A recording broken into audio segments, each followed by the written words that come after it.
Ladies, let's talk real for a second. You're strong, smart, and capable, but sometimes, without even knowing it, you might be doing things that quietly chip away at how a man sees your value. And no, this isn't about changing for someone else. It's about protecting your power, your presence, and your worth. These five things, they're silent killers. Let's get into it. When you find yourself constantly over explaining your thoughts, your feelings, and your choices, it begins to send a message that you don't trust your own voice until it's been filtered through someone else's understanding. That may not be your intention, but the energy that comes with over explaining is often rooted in needing approval or avoiding misunderstanding, and that begins to chip away at how someone sees your strength. When you explain once, you communicate. When you explain two or three times, you start pleading for permission, and that shift is subtle but powerful. It begins to reposition you not as someone standing in their truth, but as someone asking to be seen, asking to be validated. In front of a man, especially one who is already unsure of what he wants, that changes how he sees you because it places him in the role of decision maker over your reality. There is a difference between clarity and convincing. When you seek clarity, you state your boundary, your opinion, your decision once, cleanly, and firmly. That's a sign of emotional maturity and self-awareness. But when you start to convince, to justify why you feel a certain way or why you chose to do something, you start transferring your power. It turns your confidence into a question mark. It becomes an invitation for someone else to dissect your choices and determine whether or not they make sense. And often, you don't even realize it's happening. It sounds like being polite, being kind, wanting to be understood. But what's really happening is you're slowly stepping back from your center and letting someone else stand in it. Over-explaining doesn't just drain your energy. It trains people to expect that your boundaries will come with loopholes. It creates this pattern where every boundary you set becomes negotiable. Every no is really a maybe, and every I'm not okay with that sounds like a discussion instead of a line. And the man who respects you might not push further, but the man who benefits from your lack of clarity will. Because once someone realizes you feel the need to defend your decisions over and over again, they also realize you're not fully grounded in them. That's when manipulation creeps in. That's when respect starts to fade. There's something powerful about stating your truth and letting it sit, not decorating it with apologies, not cushioning it with endless explanations, not trying to soften it so much that it loses its meaning, just saying, this is where I stand, and leaving it there. That silence that follows, that's not emptiness, it's confidence. It's the space where your value gets felt. A man doesn't need a slideshow presentation of your heart every time you speak. He needs to feel your presence when you say it once and trust that you mean it. And when you start doing that, something shifts, not just in how he sees you, but in how you see yourself. Over-explaining also becomes a trap when you use it to control how others see you. You think if you can just explain enough, you won't be misunderstood. But the truth is, people hear through their own filters, not your words. You could pour your heart out in perfect sequence and still be taken out of context. And when you build a habit of trying to control that perception, you start betraying your own peace. You sacrifice your calm just to keep someone else comfortable. That's when your energy starts to feel anxious, your tone becomes hesitant, and your words lose weight. A man will feel that, even if he can't name it. You don't need to explain why you have standards. You don't need to explain why your intuition told you something wasn't right. You don't need to explain why you chose yourself in a moment that felt hard. Those things aren't courtroom arguments, they're personal truths. And the moment you begin to let them stand on their own without dressing them up for acceptance, your value rises. Not because you've become something different, but because you've stopped shrinking your voice to fit into someone else's frame. When you speak from your center without chasing approval or softening your strength, that's when people take notice. That's when they listen not just to your words, but to your presence. That's when your silence speaks just as loudly as anything you could say. When you ignore your own boundaries, you begin to invite people to do the same. It doesn't happen all at once. It starts small, with a moment where you feel discomfort but say nothing, where you want to say no but offer a hesitant yes instead. It's that moment where your gut says, this doesn't feel right, but you override it because you don't want to create conflict or seem difficult. Over time, those tiny betrayals of self stack up and begin to shape how others interact with you. A man notices when your words and your actions don't align. He sees when your boundaries are soft, uncertain, or only surface level. And without even realizing it, he starts to treat you the way you treat yourself. Boundaries are not punishments, they're parameters. They are the lines that define your emotional space, your comfort, your peace. When you blur those lines for the sake of keeping the peace or being agreeable, you start giving away pieces of yourself. You allow access where there should be limits. You allow behavior that doesn't sit well with you because you fear that asserting your limits might push someone away. But the truth is, the people who are meant for you will never be scared off by the things that protect your well-being. The man who sees your worth will respect your boundary not just because you said it, but because you honor it without hesitation. There's a difference between being flexible and being boundaryless. Flexibility is a strength. It means you're open, understanding, able to adapt. But when you find yourself always bending, always adjusting, always putting your own needs at the bottom of the list just to make a situation work, that's no longer flexibility. That's abandonment. That's a slow fade from your own identity. And when you disappear from yourself, you make it easy for someone else to treat you like you're optional. Because if you can't stand firm in what matters to you, why should anyone else? A boundary is only as strong as the way you uphold it. You can say, I won't tolerate this 100 times, but if you keep allowing it, the words mean nothing. A man will believe what you allow. He'll notice whether your actions back up your standards. And if there's a gap between what you say and what you do, he'll operate inside that gap.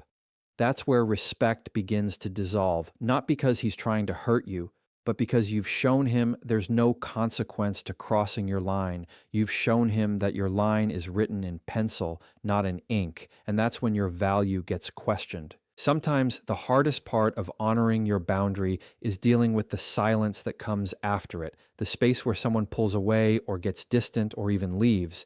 But that silence is not rejection, it's revelation. It shows you who is willing to meet you at your standard and who only stayed when it was convenient. That kind of clarity hurts, but it also heals, because the more you stand in your boundary, the more you start attracting people who are aligned with your truth, not your fears. You don't owe anyone access to parts of you that feel sacred. You don't have to apologize for needing time, space, or distance. You don't need to explain why something crossed the line or made you uncomfortable. Your boundaries are not up for debate. And when you stop second-guessing them, you teach others to respect them too. The man who truly sees your value won't test your limits to see how far he can go. He'll honor your space because he knows it's where your power lives. When you consistently honor your own lines, you stop settling for relationships that require you to constantly erase parts of yourself just to be accepted. You stop shrinking, you stop pleasing, you stop performing, and you start standing fully in your worth. When you constantly seek validation from a man, it starts to create an invisible dependency that slowly chips away at how he sees you. What begins as a harmless question like, do you think I handled that right, can gradually become a pattern where you feel unable to trust your own thoughts without his agreement. You start checking his face after every decision, looking for signs of approval. You wait for his praise before you feel accomplished. You let his reactions shape your emotions, and suddenly you're no longer leading your life from your own core. You're reacting to his cues, and the moment he senses that you rely on his opinion more than your own, the dynamic starts to shift. It's not always intentional, but it changes how he values your independence and self-certainty. A woman who needs constant reassurance creates emotional labor for the person she's with. Every compliment becomes a lifeline, every affirmation becomes oxygen, and even if a man genuinely cares, he starts to feel like he's responsible for managing your self-esteem. That weight can turn admiration into obligation. The energy shifts from desire to duty. And it's not because you're not valuable, but because you've handed the power of your worth over to someone else and asked them to keep it safe for you. That's too much to ask from anyone, and it places pressure on the relationship to become the source of your identity instead of a reflection of it. Validation isn't love, it's feedback. When you crave it, chase it, or shape your behavior around it, you begin to disconnect from your own truth. You stop making choices based on what feels aligned and start making them based on what will get you the right response. And that shows. It shows in your energy, in your posture, in your silence after you speak, waiting to see if he agrees before you relax. A man will feel that shift from authenticity to performance. And when your actions start coming from a place of fear instead of freedom, you no longer feel like the woman who owns her space. You start feeling like someone who's auditioning to keep it. The deeper problem with needing validation is that it makes your value conditional. It makes it dependent on what someone else sees instead of what you know. That's a fragile way to live because the moment he's distracted, distant, or emotionally unavailable, your sense of self takes a hit. You start questioning everything. Was it something I said? Did I do something wrong? Am I not enough? That mental spiral isn't about love, it's about insecurity, and it's exhausting. And over time, it can turn a relationship that had potential into one that feels like emotional survival. It's hard to breathe when your worth is always on the line. The most magnetic thing you can do is validate yourself, to look in the mirror and know who you are before anyone else tells you, to walk into a room without scanning for approval, to speak your truth without watching someone else's face for confirmation. That kind of energy is grounding. It tells a man, I'm whole before you arrived, and I'll be whole if you leave. It creates space for connection, not codependency. It invites love, not emotional babysitting. And it attracts the kind of man who values strength, not submission. It's not about being cold or unreachable, it's about being rooted. When you operate from a place of inner certainty, you don't need applause to feel valid. You don't need constant reminders that you're beautiful, smart, or worthy. You already know. And because you know, compliments become bonuses, not necessities. His attention becomes a gift, not a requirement. His love becomes an addition to your life, not the foundation of it. And that changes everything.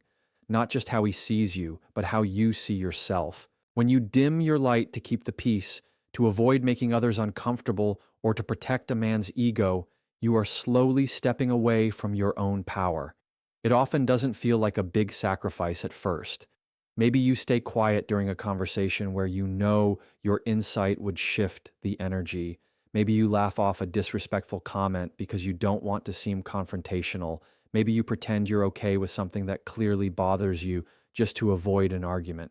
And each time you do it, you're telling yourself that your voice is too loud, your presence too much, your power too threatening. You begin to shrink in the name of harmony, but the cost of that harmony is your own self-respect. The world has conditioned so many women to believe that strength must be softened to be accepted, that confidence must be edited to keep a man around. And in doing that, women start to silence the very qualities that make them magnetic.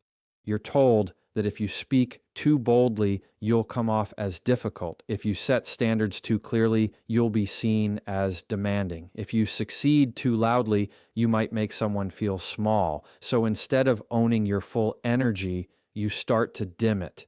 You dilute your presence, lower your standards, and play small in moments when you were meant to expand. But the truth is, when you do this in front of a man, what you're really doing is showing him that your value is negotiable. No one benefits from your silence more than someone who wants to stay comfortable while giving you less than you deserve. When you dim your light, you become easier to manage, but harder to respect. Because the man who was drawn to your fire, your passion, your clarity, now starts to feel like he's standing next to a shadow of who you are. He may not say it, he may not even realize it consciously, but something changes. The dynamic shifts. You begin to feel less seen, less heard, less understood, not because he stopped caring, but because you stopped showing up fully. And in doing that, you create a version of yourself that's easier to love, but harder to truly know. When a woman hides her brilliance to maintain a relationship, she ends up losing both the relationship and herself, because a connection that requires you to constantly suppress your power is not a connection. It's a performance. And performing is exhausting. You find yourself constantly analyzing, adjusting, filtering every word, every action, making sure it doesn't rock the boat. And in that process, you begin to resent the very relationship you tried to protect. Not because the man did something wrong necessarily, but because you gave up your voice and blamed him for not hearing it. The fear of outshining someone is one of the biggest lies women have been taught.